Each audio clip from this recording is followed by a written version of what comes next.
بسم اللہ الرحمن الرحیم۔ السلام علیکم ورحمۃ اللہ وبرکاتہ۔ دیکھیے، جب کوئی کسی شخص کی اندھی تقلید کرتا ہے، اندھی پیروی کرتا ہے، تو اس کا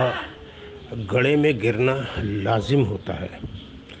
دیکھیے، ڈاکٹر عثمانی رحمۃ اللہ علیہ کی جو تحقیق ہے، اس مجاہد نے لوگوں کے سامنے دو اور دو چار کی طرح بات کی کہ یہ اللہ کی کتاب ہے، یہ اللہ کے رسول صلی اللہ علیہ وسلم کا اسوہ ہے، اب آپ فیصلہ کیجئے۔ اسی طرح صوفیوں کی کتابوں کی فوٹو لگا کر ایمان خالص کے اندر بھی سوالیہ انداز رکھا کہ یہ ان کو بزرگان دین گردانتے ہیں اور یہ ان کے عقائد اور نظریات ہیں۔ آپ دیکھیے، تو دیکھیے جس بھی کتابچے کو لکھا گیا، کتاب لکھی گئی، چاہے وسیلے کا شرک ہو یا وفات ختم رسول ہو، دلائل کے اوپر اللہ کی کتاب پیش کی گئی اور بتایا گیا کہ دیکھو یہ اللہ کی کتاب ہے، یا صحابہ کا کوئی واقعہ پیش کیا گیا حدیث صحیحہ سے نکال کر، نبی صلی اللہ علیہ وسلم کی واقعات کو بیان کیا گیا۔ ڈاکٹر عثمانی نے قطعاً یہ نہیں کہا کہ یہ میرا عقیدہ ہے اور جو اس کو نہیں مانے گا وہ یہ ہے، کافر ہے، مشرک ہے، قرآن کی 10 آیتوں کا انکاری ہے، توحید سے نابلد ہے، ایمان سے خالی ہے۔ جب آدمی اس نہج پر پہنچ جاتا ہے تو سمجھ لو اس کا بیڑا غرق ہونا طے ہے۔ اور یہی وجہ ہوئی کہ محمد حنیف نے اپنے ذاتی عقیدے کو قرآن کا عقیدہ بتانے کی کوشش کی، اور ڈاکٹر عثمانی نے دلائل دیے کہ دیکھو یہ سجدہ شکر گزاری کا تھا ان نعمتوں کی وجہ سے جو اللہ نے ان پر کی۔ دلائل دیکھیے انہوں نے کیا دیے، اور یہ حقیقت ہے۔ جب اس واقعے کو پورے کو ہم دیکھتے ہیں تو یہ بات بالکل صحیح ثابت ہوتی ہے کہ واقعی اللہ نے تو ان کو بڑی نعمتوں سے نوازا۔ اور پھر دیکھیے، یعقوب علیہ السلام کا اپنے بیٹے سے خواب سننے کے بعد جو کچھ کہنا، وہ پیغمبر ہے، وہ کوئی معمولی انسان نہیں ہے، پیغمبر ہے جس پر وحی ہوتی ہے۔ اور محمد حنیف نے کس طرح اللہ کی کتاب کو پش پش ڈالا اور اللہ کی کتاب سے غلو کیا، تحریف کی اور اس کا انکار کیا، اور بلکہ یہاں تک کہہ ڈالا کہ یعقوب علیہ السلام نے جو کہا وہ تو ان کی جو بات ہے وہ اتنی پائیدار نہیں ہے، ناقص ہے محمد حنیف نے۔ اور دیکھیے ڈاکٹر عثمانی کس طرح دلائل دے رہا ہے کہ یہ ان نعمتوں کی وجہ سے ہوا ہے۔ اور پھر دیکھیے کسی نے سوال کیا، وہ کہتے ہیں نہیں حضرت، جس کا ایمان خراب ہوتا ہے وہ ایسے تفسیر کرتا ہے۔ اب اگر کوئی کہے یہ تفسیر کا اختلاف ہے تو اس کے منہ پر ایک زناٹے دار تماچا ہے، یہ کلپ ایسا تماچا ہے کہ اس کے 14 طبق روشن ہو جائے، کہ پہلے فتویٰ لگایا کہ نہیں حضرت، جس کا ایمان خراب ہوتا ہے وہ ایسے تفسیر کرتا ہے کہ یہ یوسف علیہ السلام کو سجدہ ہوا ہے۔ اور دیکھیے محمد حنیف کی گلاٹیاں مارنی، کبھی اس درخت پہ کبھی اس درخت پہ،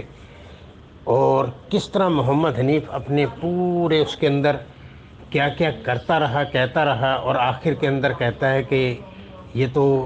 سب کے سب یوسف کے سامنے سجدہ ریز ہو گئے، جیسے قاری خلیل الرحمن کہہ رہے ہیں کہ وہ یوسف کے آگے سجدہ کیا انہوں نے، تو وہاں یوسف کا تو نام ہی نہیں ہے، نام ہی نہیں ہے کسی کا،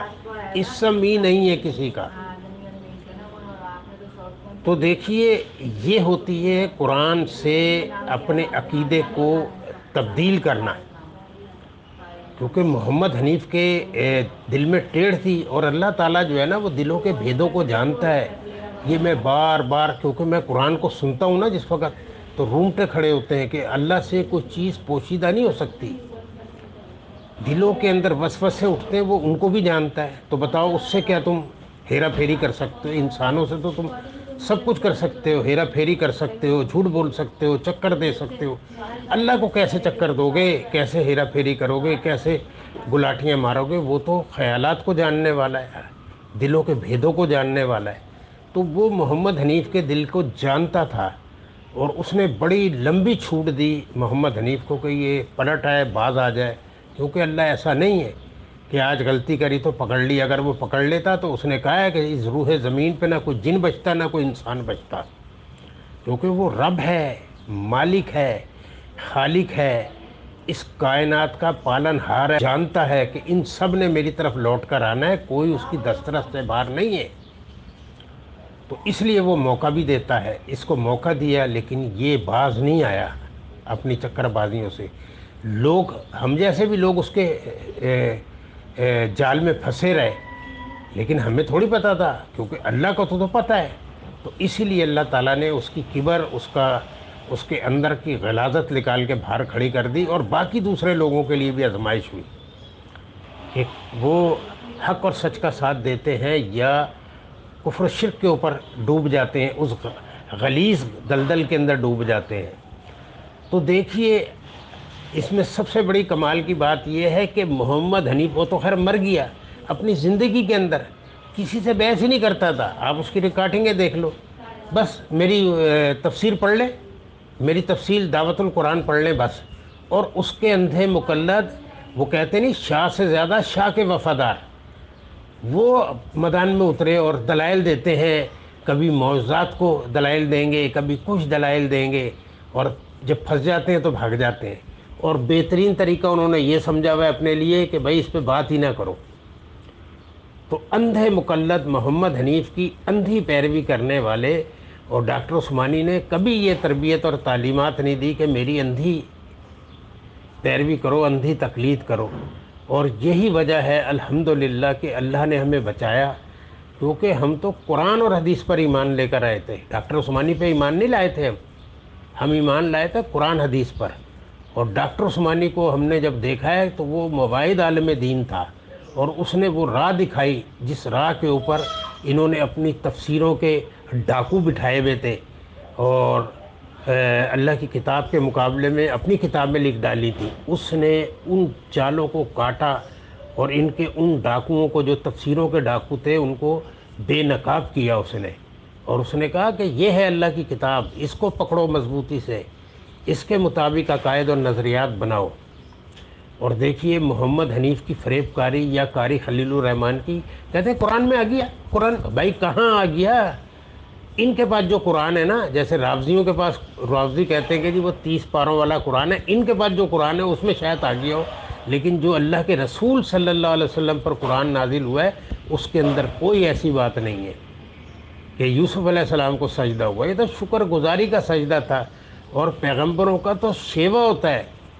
اور مومنوں کا بھی یہی شیوا ہوتا ہے، کیونکہ وہ پیغمبروں کے نقش قدم پر چلتے ہیں ایمان والے، کہ ان پر کوئی پریشانی مصیبت آتی ہے تو وہ صبر کرتے ہیں اور اللہ سے دعائیں التجائیں کرتے ہیں اپنی اس مصیبت کے اندر کہ اللہ تعالی ہمیں اس پریشانی سے اور اس مصیبت سے نجات دے۔ اور جب ان پر خوشی آتی ہے، خوشحالی آتی ہے، اللہ کی کوئی نعمت آتی ہے، تو وہ شکر ادا کرتے ہیں، اور شکر اداری سب سے زیادہ بہترین یہ ہے کہ وہ سجدہ ریز ہو جاتے ہیں اللہ کے سامنے شکر گزاری کے طور پہ۔ اور آپ اس پورے واقعے کو 111 آیتیں ہیں اس کے اندر ایسی ایسی باتیں ہیں۔ آپ دیکھیے کہ یوسف علیہ السلام کا مصر کے اندر موجود ہونا، اور ان کو پتہ ہے کہ میرا باپ کنعان کے اندر ہے، لیکن حکم نہیں ہے اللہ کا، پیغمبر نہ کوئی قاصد بھیج سکتا ہے نہ کچھ کر سکتا ہے۔ اور یعقوب علیہ السلام کو بھی پتہ ہے کہ میرا بیٹا کہیں ہے، کیوں وہ موجود ہے، کیونکہ اس نے پیغمبر بننا ہے، اللہ نے یہ بشارت دی تھی اس کو نبوت کی، تو وہ اس کو تو بھیڑیا نہیں کھا سکتا، اور اسی لیے وہ یوسف کے فراق کے اندر روتے رہے۔ تو دیکھیے، اور پھر یہ 2 دفعہ انہوں نے یہ الفاظ ادا کرے، کیونکہ یہ عقل رکھنے والوں کے لیے اللہ کی کتاب نشانی ہے، اس کے اندر غور و فکر کرنے والوں کے لیے، تدبر کرنے والوں کے لیے نشانی ہے۔ وہ کہتے ہیں کہ اللہ نے مجھے وہ علم عطا کیا ہے جس کے بارے میں تم کچھ بھی نہیں جانتے۔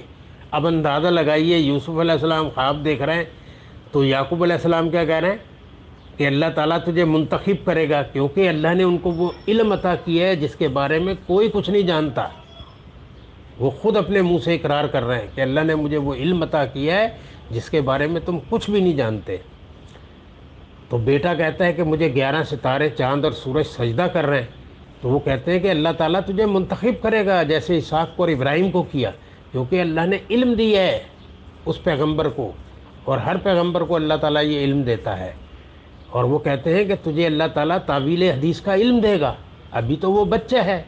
یہ آنے والے وقت کی غیب کی خبر دے رہے ہیں، کیوں کہ ان کو اللہ نے علم دیا ہے، وہ آنے والا وقت یعنی کہ غیب کی بات بتا رہے ہیں اللہ نے وہ ظاہر کی ان کے اوپر، اور تجھ پہ اپنی نعمت تمام کرے گا اور آل یعقوب پر تجھ کو فضیلت دے گا۔ بتائیے، کیونکہ اللہ تعالیٰ نے پھر وہاں جب وہ کہتے ہیں، جب ان کے منہ پر وہ کرتا ڈالا جاتا ہے چہرے پہ، تو وہ کہتے ہیں کہ میں تم سے کہتا نہیں تھا کہ مجھے یوسف کی خوشبو آ رہی ہے، اور اللہ نے مجھے وہ علم عطا کیا ہے جس کے بارے میں تم کچھ بھی نہیں جانتے۔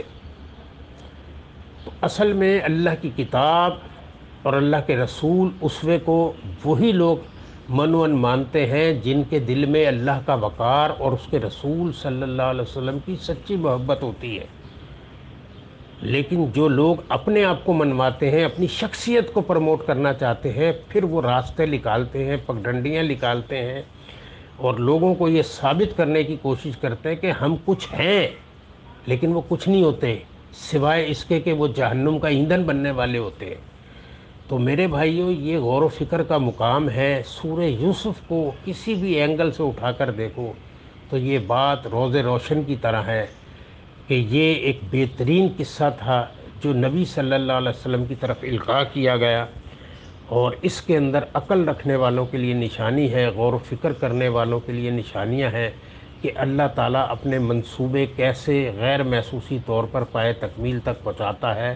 اور لوگوں کو محسوس ہی نہیں ہوتا کہ پورا مصر بت پرستی کی لعنت میں ملوث تھا، اور اللہ تعالیٰ نے کس غیر محسوسی طور پہ کہ پورے معاشرے کے اندر توحید خالص کی دعوت پھیلا دی یوسف علیہ السلام کے ذریعے، اور یہاں ان کے بھائیوں پر آزمائش ڈالی کہ وہ ایک غلط کام کرا انہوں نے۔ تو یہ عقل رکھنے والوں کے لیے نشانی، اور جن کے دلوں میں مرض ہوتا ہے، کفر کا ٹیڑھ ہوتا ہے، وہ اس سے ٹیڑھ ہی نکالتے ہیں، اور پھر ان کا ٹھکانہ جو ہے وہ آگ ہوتی ہے جس میں وہ ہمیشہ رہنے والے۔ اللہ تعالیٰ سے دعا ہے کہ اللہ تعالیٰ قول و فعل کے تضاد سے اپنی پناہ میں رکھے، زندہ رکھے تو دین اسلام پر، موت آئے تو شرک سے پاک ایمان پر، آمین یا رب العالمین۔ السلام علیکم۔